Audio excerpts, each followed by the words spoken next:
No ne orochi kod obila mabende nodiro kuom jong'anyogo iro malungo wang'. Komachielo en ogai mar Doho Martha Koome wacho ni ote mag achaya mosebed ka iorene kokalo e mbui ok bi yienge kata matin. Koome wacho ni ote mag achaya go mabende iore mbui gin mago matemo sunde mondo mi ogwe tao gino mowacho ni ok bi timre kata matin. Koloso e romo mabende nokelo kanyakla jokedo ne ratiro mag oganda, Koome wacho ni nitiere nok maduong' mar jong'ad buche e doho ma pacho kae. Jotich mag od thieth ma Nairobi Hospital obogo dhi ng'anyo bang' ndalo 7 kaluwore gi telo marach mar od thiethno. Jagoro maduong' mar riwruok ma jochiw thieth David Atela dwaro ni board kaachiel kod jatend osiptandno gwe tao. Giwacho ni tarik 17 dwe ni ogibi dhi nyime gi tijegi kaponi ok owinj ywakgi. As we run down to the strike of 22nd of this month, we want to remind everyone that our strike of March and May only covered public facilities. But this time round, now that exploitation is not only limited to the public facilities, we are going to start with Nairobi hospitals, we'll proceed to Aga Khan, we'll go to Mata, and all these people who are making Kenyans not to access healthcare will come to learn that we as doctors have risen to say that enough is enough, and there has to be good governance for better healthcare in this country. Solidarity forever, for the union makes us strong. Viva KMPDU, viva! Viva! Viva KHA, viva! Atela ne oten kod lakteche mamoko kaka laktar Frank Mugera kod laktar Agnes Wanjiku. Bende okwayo od thiethno mondo ne ni orango matut wechego ka gilero ni dwaro nitie mar chiwo chenro mag thieth makare ne jokanyo duto, Kenya duto. Because we are human beings and probably at some point you're bound to feel you're oppressed. So we shouldn't generalize that this is a UHC issue when it is one facility which is having issues with their workers. So these are issues that I'm sure they will be able to sort out. And I'll pick it up, know what exactly is happening, doctors from there. Migao mathietho yango ni ji moko 5 oyud kod guonyo mar mpox e pacho kae. Ji 3 ne oyude kaunti ma Nakuru, ka 2 mamoko to ne oyude kaunti ma Mombasa. Ma koro kelo kwan ji duto mosegamo tuono mar mpox nyaka 28. Wadhi kaunti ma Kisumu kama yudo ni jogo mabende chich ni gin jokuo jamni ne onego dichuo moro otieno manyore gweng' ma Wahanda e South East Nyakach sub county. Jagono mabende yanga nyinge kaka Ken Kizima ne kod jokwego kar sangwen mar otieno kama bende ne gimonje. Jalup komishona mar Upper Nyakach Division Darwin Orina wacho ni Kizima ne oyudo hinyruok marach mokalo bang' jokwego chwoye gi asere kendo tong'e gi beti. Orina wacho ni obila mawuok Nyakach mabende ne nitiere gweng' ma Kamuoso mabende ne owinjo duond Kizima, gino mane omiyo gichopo kanyo mapiyo piyo.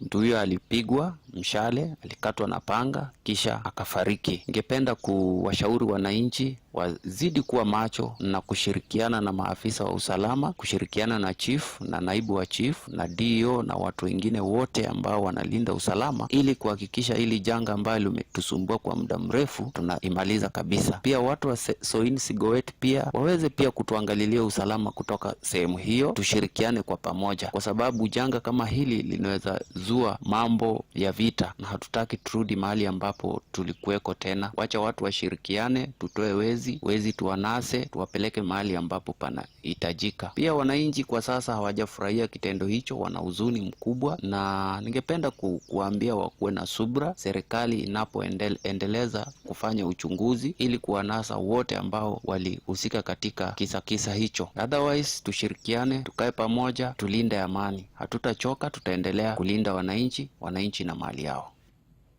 Higani jood bura osetwak kendo kadho chike 21 ka jood bura 3 mabende nochwalo chike mopogore opogore. Bende od bura mamalo norem chopo kwan madwarore ne twak e weche mopogore opogore nyadi 10 e kinde dwe mar 8 higa mar 2023 nyaka dwe mar 11 higani. Hilda Ubuya miyowa mathoth katodoko ni jood bura to koro osedhi e yweyo gi e kinde ni. Paro mar chike maromo 21 osepuodhi kod jood bura mapacho ka higani mangima. This house approves. Will as many of that opinion say aye? Chikegi osir kod jod bura Kimani Ichung'wah, Emmanuel Wange kaachiel kod Ndindi Nyoro. Kata kamano, paro mar chike ang'wen noting'o chike mag lope, chike marango od bura mamalo, mago marango loso chike kotenore kod weche mag mibadhi kod mago eko mag ochumi ma pacho ka. Paro maromo 238 nochwal e od bura mag counties e higani, ka maromo 119 norwak kod jod bura kadek norem, kama moko 6 nochwal e twak manyime. Bende od bura mamalo norem chopo kwan madwarore mag twak e weche mopogore opogore nyadipar e kinde dwe mar 8 higa mar 2023 nyaka dwe mar 11 mar higani. A number of the members whose questions were to be answered are not in the house now. There are quite a number of members. And I was just looking if I can find the member for Gatanga. He's not here. If you look around, look for the member for Embakasi West. Honorable Mark Mwenje is not here. E kinde no, Senator Crystal Asige, Samson Cherargei, Amidi Kibwana kaachiel kod Karungo Thagwa nochwalo paro mar chike maromo 17. Paro mar chikegi maromo 19 otenore kod dongruoge mar kor gwenge, 7 otenore kod weche mag thieth kod weche mag yiero mag commissioners mag IBC, para 6 otenore kod weche mag peini, lony manyasani, somo e kind mamoko mathoth. Jod bura kaachiel kod senators ne ogolo pachgi mar kadho chikego kato oyo. Jod bura osechako yueyo mabende nochakore tarik 6 mar dwe mar 12 nyaka tarik 10 mar dwe mar 2 higa 2025. Ne Nyakalondo mar Ramogi, nyinga Hilda Ubuya. Riwruoge maok mag piny owacho moheo 2,000 koro inyalo bi ruch oko oboke mag tich kuom koso luwo chike mag duol matayo riwruoge maok mag piny owacho mar higa mar 2013.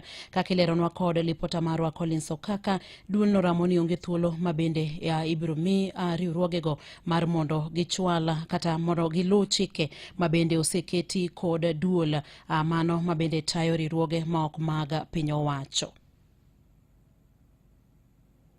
Musainya lipodno obrukiloni mana bang' kinde machuok.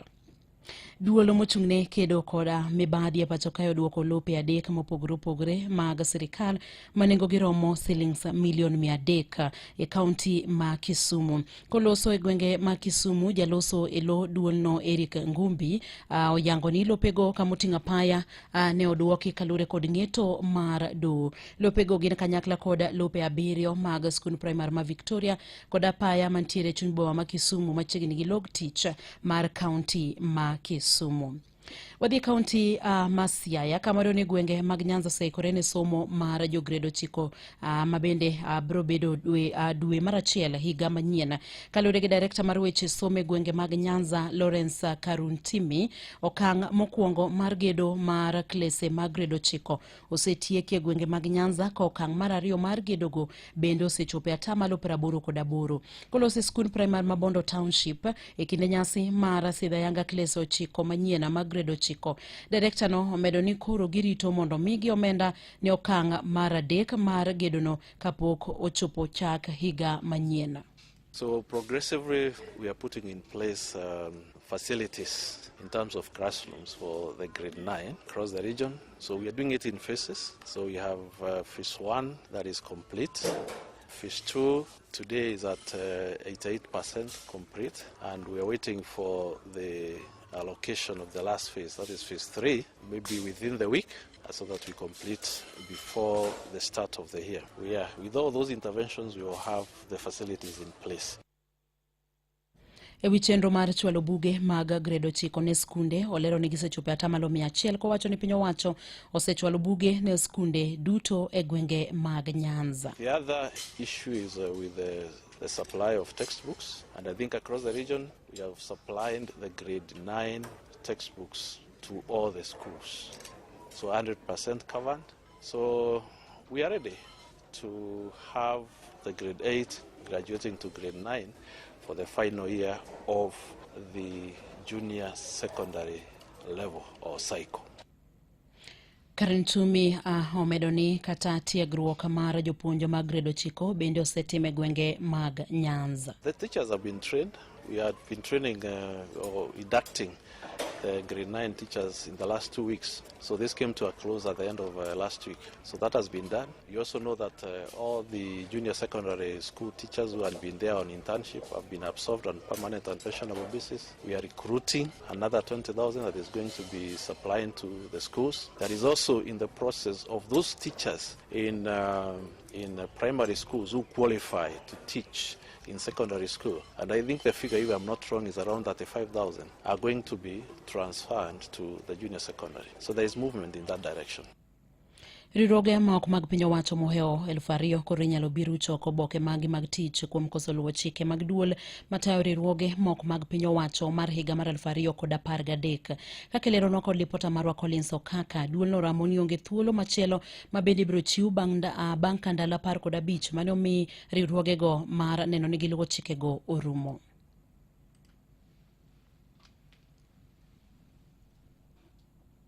Kaluwore kod jatatije yor kojolo e duolno marango riwruoge ma ok mag piny owacho Nicholas Lindon, okang' mar mayo riwruogego lessons mamiyogi thuolo mar dhi nyime kod tijegi biro bang' chako keto tim chike ma higa 2013 matayo riwruoge ma ok mag piny owacho. Higa ka higa nyaka gichiw duoko ni mae gima natimo, mae kaka natime, mae pesa natiyogo. Ng'ato ma obet higa 10, 15, 20 ka ok chiwo en ng'ama ong'eyo gima timo, ong'eyo maber ni onego bed nochiwo to ok ochiw, onogo kogno kacha mawacho ni aboga chiwo ok ochiwo. Koro wan wapenje mana kaluwore gi chik wacho ni ndalo 15. Moko kuom riwruogego gin kaka Johnson Sakaja Foundation ma itayo kod gavana mar kaunti ma Nairobi, kama moko kaka Intex Welfare Foundation, Huruma Integrated Child Program, Jamii Zetu Africa kod riwruogno makedo ratiro mag jogo modak kod ng'ol. Nyaka sani pok ochwalo lipodegi ma higa ka higa kuom higni mahewa 15. Chik otwe lweta, chik omiyo ndalo 15. Koro chik ng'iyo kila ng'ato individual, ok ng'i gi rumbi, ing'iyo kila ng'ato kien. Kila ng'ato kien chiwo duoko ok nyakawi moingo ndalo 15 according to chik. Jatatije kaya riwruogno makedo ratiro ganda e pacho kaendi Suba Churchill wacho ni thuolo momi riwruogego mondo mi gichwal ripot magi chuok mokalo. Kwa sababu ikiwa shirika haijawahi kufaili ripoti kwa miaka 20, sioni vile shirika kama hiyo itaweza kuandika ripoti 20, kwa sababu kila mwaka inahitaji ripoti ambayo inaeleza zile activities walitekeleza.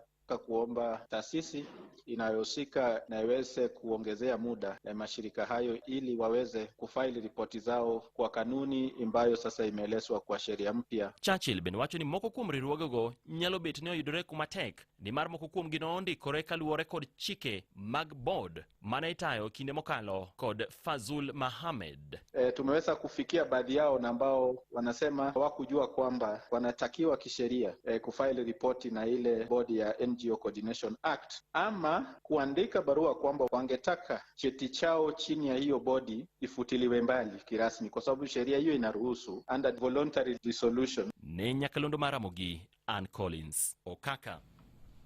Piny Kenya dhi nyime gi keto chenro makare mabiro neno ni jopuonjre matieko sombgi e mbalariany kod kuonde tiegruok mopogore opogore pacho kae nigi lony moromo ma ginyalo yudo godo tije e pinje maoko.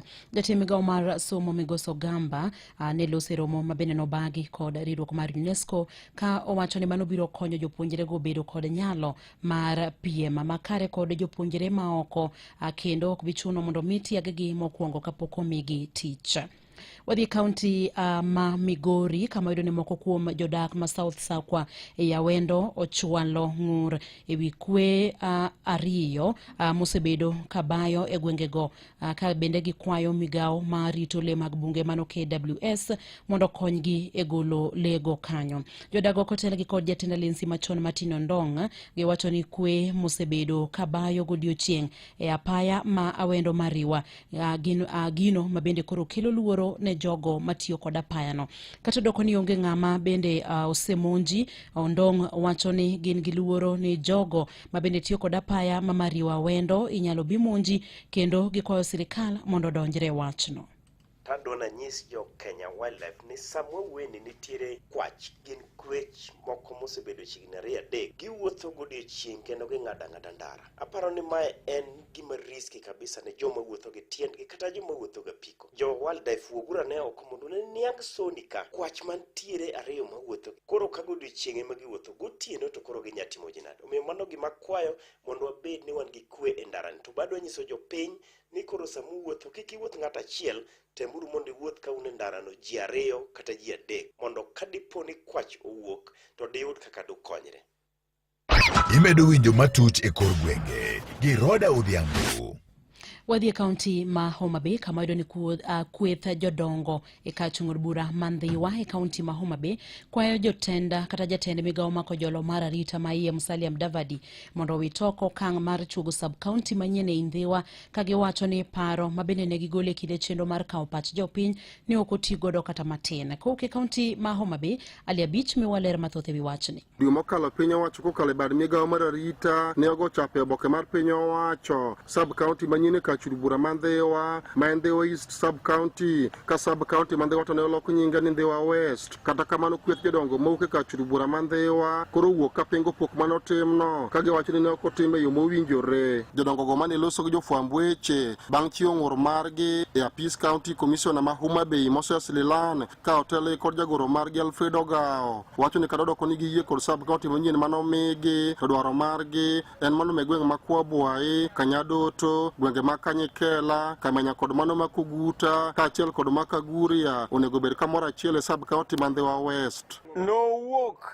ni Jokobuayi riw gi Kanyidoto gi Kanyikela dhi riwore gi Kanyamwa to gidhi loso sub county miluongo ni Ndhiwa West. Mago ne sub county madhi bedo ka ng'iyo gin gin king'aw mar divisions, gin divisions 5. To divisions 2 giwacho ni dhi loso sub county miluongo ni East, Ndhiwa East sub county. Koro ne wapenjore ni ang'o miyo ikawo divisions 5 iriwo sub county loso sub county achiel to divisions 2 to iloso kendo sub county machielo. Ang'ane mono wang'iyo gini e yo matut mondo mi wang'i anena kaka wanyalo ng'iyo gini gi ediere mondo wang'i ni kik jomoko hinyre ahinya, kik jomoko tik sani to koro wathoth. King'iyo divisions 5 tidwa bedo gi sub county achiel. Wan gi gombo wa kaka ne wasechiwo mokwongo, gombo wa ni en ni ne wadwaro wabed Jokobuayi, Kanyidoto gi Kanyikela ne loso sub county. Jakom jodongo ma Kanyadoto Daniel Ojuka wacho ni andike mane gioro ne ogedwa mondo be Kanyadoto oriw kod Kanyamwa kaka ne pok ma kamano bedo ka ok ni poni ok nyal migi sub county manyien kendo to nego beni Kaboch kaachiel kod Kanyamwa ema mondo doge sub county manyien ma Ndhiwa East. Ne wabedo piny kaka jodongo ma Ndhiwa kinde mokalo chien ka wakwayo sirikal mondo miwa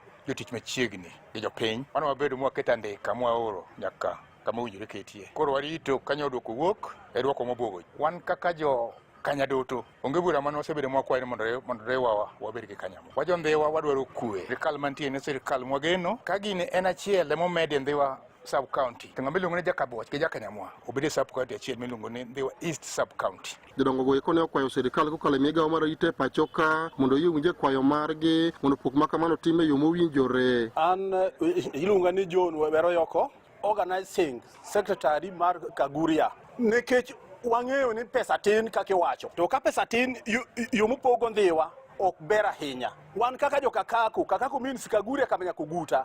One minority dwa her nyingno mondo obed mana ang'o mondo luongwa ni ya mondo luong ni Ndhiwa West. Nyinga en John Ndiege. To sirikal kaka samoro bi pesa tin komiyo achiel kuom man wakwayogo nwadwoko erokamano. Bang' mano gima wachako waneno kowuok e gik mopogore kaka ne jopiny dwaro. Ne Radio Ramogi kowuok e kaunti ma Homa Bay, yan Ali Abich. Gilipot mar Ali Abich no ema bendo kelo wai giko mag weche go mabire tuche kor gwenge gi lak seche gi tudri kod Ochieng' Emmanuel kochakre sa 11 ne weche manyien.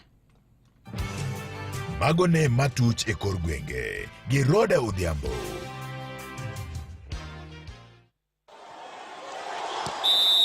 Weche tuke